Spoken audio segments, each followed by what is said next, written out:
So let's look at a specific example then. What we want to do in this electrophilic substitution is put a methyl group onto our benzene ring. So what we're going to do is we're going to look for a reagent that has a methyl group attached to an electronegative element like bromine.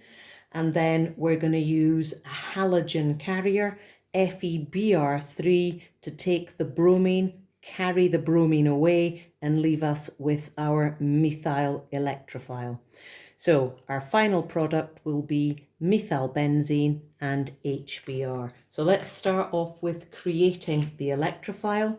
So I'm going to take my bromomethane, CH3Br, and react that with my halogen carrier, FeBr3. So remember, the halogen carrier will take the bromine away as a bromide ion, and that will form FeBr4 negative and leave us with the CH3 with a positive charge. Now the positive charge is actually on the carbon.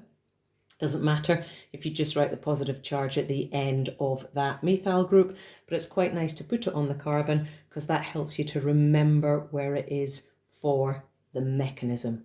So we'll do the mechanism now. So we've got our benzene ring, CH3, and this is what I mean. If we put the positive charge for our electrophile on the carbon, we can see that we're going to use 2 electrons from the delocalized ring of electrons to form a dative bond to that methyl group, to the carbon of the methyl group.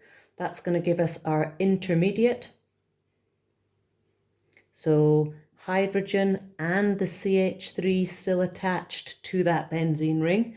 The remaining 4 delocalized electrons are spread over the other 5 carbons, and don't forget our positive charge on that benzene ring.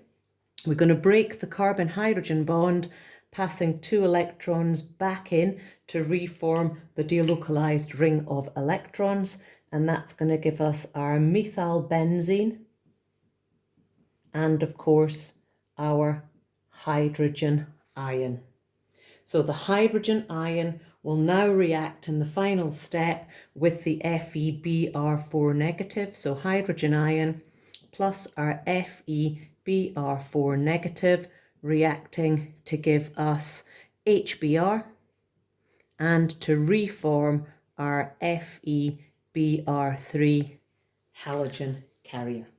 So with this mechanism now, you could put anything at all onto a benzene ring. The thing that you want to put onto that benzene ring, you would just simply bond to a halogen and use a halogen carrier to remove that halogen and leave you with an electrophile. And then you'd follow the mechanism for electrophilic substitution and finish off by recreating your halogen carrier using the hydrogen ion that's produced in the mechanism.